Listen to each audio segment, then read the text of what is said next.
നമസ്കാരം, ഞാൻ Rosemary Antony, consultant psychologist. കുട്ടിക്കാലത്തെ ട്രോമാറ്റിക് എക്സ്പീരിയൻസ് നമ്മുടെ ബന്ധങ്ങളെ ബാധിച്ചിട്ടുണ്ടോ?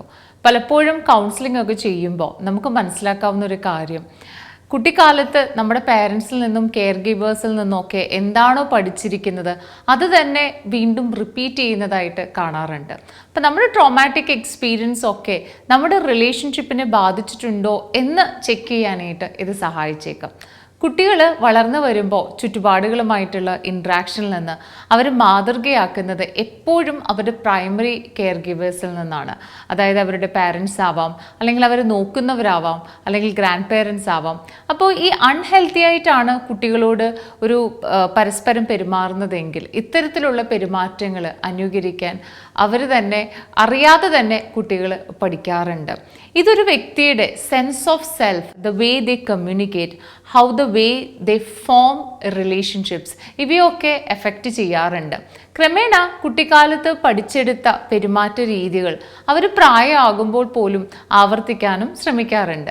അപ്പോൾ കുട്ടിക്കാലത്ത് ട്രോമാറ്റിക് എക്സ്പീരിയൻസസ് എങ്ങനെയൊക്കെയാണ് നമ്മുടെ ഒരു അഡൾട്ട് മുതിർന്നതിന് ശേഷം റിലേഷൻഷിപ്പിനെ എഫക്റ്റ് ചെയ്യുന്നത് എന്ന് നമുക്ക് നോക്കാം. കാരണം ഇത് ഒറ്റയടിക്ക് നമ്മുടെ റിലേഷൻഷിപ്പിൻ്റെ അറ്റാച്ച്മെൻറ്റ് സ്റ്റൈൽസോ അല്ലെങ്കിൽ പെരുമാറ്റ രീതികളോ ഉണ്ടാവുന്നതല്ല. ചെറുപ്പം മുതലേ നമ്മൾ ശീലിച്ചു പോരുന്ന ചില കാരണങ്ങളാണ്. ഒന്ന്, ഫിയർ ഓഫ് അബാൻഡൻമെൻറ്റ്. കുട്ടിക്കാലത്ത് നമ്മുടെ പാരൻസിൽ നിന്നോ കെയർ ഗിവേഴ്സിൽ നിന്നോ ഏതെങ്കിലും തരത്തിൽ നെഗ്ലക്റ്റ് ചെയ്യുകയോ അല്ലെങ്കിൽ നമ്മളെ ഉപേക്ഷിക്കുകയോ ചെയ്തിട്ടുള്ളവർ, അല്ലെങ്കിൽ അവരൊക്കെ പാർട്ട്ണറിനെ ഉപേക്ഷിക്കുകയോ അല്ലെങ്കിൽ എന്നെ ഉപേക്ഷിച്ച് പോവോ എന്നുള്ളൊരു ഭയം എപ്പോഴും ഒരു ഇൻസെക്യൂരിറ്റി കൊണ്ടു നടക്കാറുണ്ട്. പലപ്പോഴും ഇത്തരത്തിലുള്ള പേടി അല്ലെങ്കിൽ ഒരു അസൂയയോ അല്ലെങ്കിൽ ഒരു പൊസസീവ്നെസ് ആയോ ഒക്കെ ആളുകൾ പ്രകടിപ്പിക്കാറും സാധാരണയാണ്. അതോടൊപ്പം നമ്മൾ ഉപേക്ഷിച്ച് പോകുമോ എന്നുള്ളൊരു പേടിയിൽ നമ്മുടെ പാർട്ട്ണറോട് വല്ലാത്ത രീതിയിൽ ദേഷ്യപ്പെടുകയും ബഹളങ്ങൾ ഉണ്ടാക്കുകയും ചെയ്യാറുണ്ട്. രണ്ട്, getting irritable or easily annoyed with others.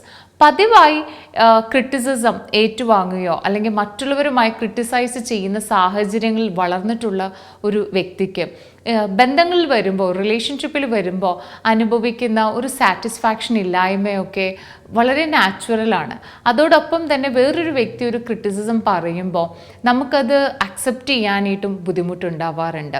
നമ്മുടെ ഇംപെർഫെക്ഷൻസ് ഓരോ പ്രത്യേക തരത്തിലുള്ള ബിഹേവിയറോ അല്ലെങ്കിൽ ഇൻട്രോവേർട്ട് ആണെന്നുള്ള ധാരണയിൽ ഇത്തരം വ്യക്തികൾ എത്തിച്ചേരാറുണ്ട്. പക്ഷേ ഇതൊരു ഇൻട്രോവേർട്ട് ആയതുകൊണ്ടിട്ട് മാത്രമല്ല പെട്ടെന്ന് ഇറിറ്റേറ്റ് ആവുന്നതും അനോയിഡ് ആവുന്നതും ഒക്കെ. ഇത് നമുക്കൊരു ക്രിറ്റിസിസം എടുക്കാനോ അല്ലെങ്കിൽ നമ്മുടെ കുറവുകൾ മനസ്സിലാക്കാനോ നമ്മുടെ ഇംപെർഫെക്ഷൻസ് അംഗീകരിക്കാനായിട്ടുള്ളൊരു മനസ്സില്ലായ്മ കൂടിയാണ്.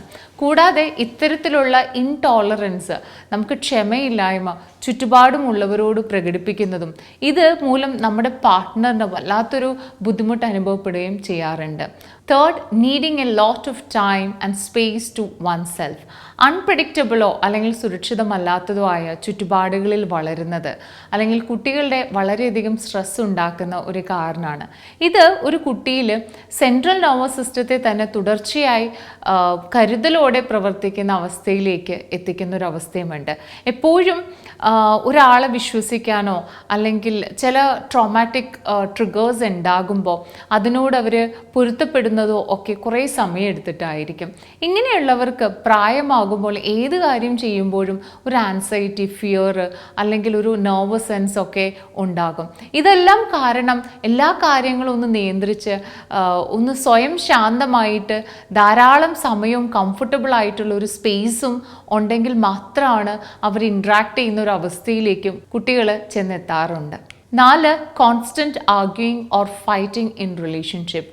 പതിവായിട്ട് ഒരുപാട് തർക്കങ്ങളിൽ ഏർപ്പെടുന്ന കെയർ ഗിവേഴ്സുമായിട്ടാണ് കുട്ടികൾ വളരുന്നതെങ്കിൽ, അല്ലെങ്കിൽ പാരൻറ്റിങ് സ്റ്റൈലിൽ തന്നെ ഒരുപാട് ഫൈറ്റ്സോ അല്ലെങ്കിൽ ഡിസഗ്രിമെൻറ്റ്സോ ഉള്ള ഒരു സമയത്താണ് ഈ കുഞ്ഞുങ്ങൾ വളരുന്നതെങ്കിൽ ഇവർക്ക് എപ്പോഴാണ് ഹെൽത്തി ആയിട്ട് കമ്മ്യൂണിക്കേറ്റ് ചെയ്യേണ്ടതെന്ന് ഒരിക്കലും മനസ്സിലാവില്ല. കാരണം ഇങ്ങനെയുള്ളവർ പ്രായമാകുമ്പോൾ അവരുടെ റിലേഷൻഷിപ്പിൽ പതിവായിട്ട് ആർഗ്യൂ ചെയ്യാനോ അല്ലെങ്കിൽ ഫൈറ്റ് ചെയ്യാനോ സാധ്യതയുണ്ട്. കാരണം അവരത് കണ്ട് ശീലിച്ചിട്ടില്ല. ഹെൽത്തി കമ്മ്യൂണിക്കേഷൻ എന്താണെന്നോ അല്ലെങ്കിൽ എങ്ങനെയാണ് ഒരു പാർട്ട്ണർ റെസ്പെക്റ്റ് ചെയ്ത് സംസാരിക്കേണ്ടതെന്നോ അവർ മനസ്സിലാക്കിയിട്ടുണ്ടാവണം എന്നില്ല. The last one, being fearful of committing or avoiding relationships altogether. പാരൻസിൽ നിന്ന് ഉപേക്ഷിക്കുകയോ അല്ലെങ്കിൽ പാരൻസ് കൂടുതൽ നോക്കാത്ത കെയർ ഗിവേഴ്സ് ഉപേക്ഷിക്കുകയോ ട്രസ്റ്റ് ചെയ്യാതിരിക്കുകയോ ട്രസ്റ്റ് ചെയ്യാൻ സാധിക്കാത്ത കെയർ ഗിവേഴ്സിനോടൊപ്പം വളരുകയോ ചെയ്തിട്ടുള്ള കുട്ടികൾ റിലേഷൻഷിപ്പിനെ ഭയങ്കര ഭയത്തോടു കൂടിയാണ് കാണുന്നത്. അങ്ങനെയുള്ളവർ വലുതായി കഴിഞ്ഞാലും ഒരു പാർട്ട്ണറെ സ്വീകരിക്കാനോ അല്ലെങ്കിൽ ഒരു റിലേഷൻഷിപ്പിലേക്ക് കടക്കാനോ മാരേജ് ചെയ്യാനോ അവർക്ക് വല്ലാത്തൊരു ഭയമായിരിക്കും. അതുകൊണ്ട് ഏതെങ്കിലും ഒരു വിധത്തിൽ ബന്ധങ്ങളിൽ നിന്ന് അല്ലെങ്കിൽ റിലേഷൻഷിപ്പ് ഇല്ലാതിരിക്കാനായിട്ട് ഒരു സേഫ് ആയിട്ടുള്ള ഒരു ഇടം അവർ കണ്ടെത്തുകയും ചെയ്യും.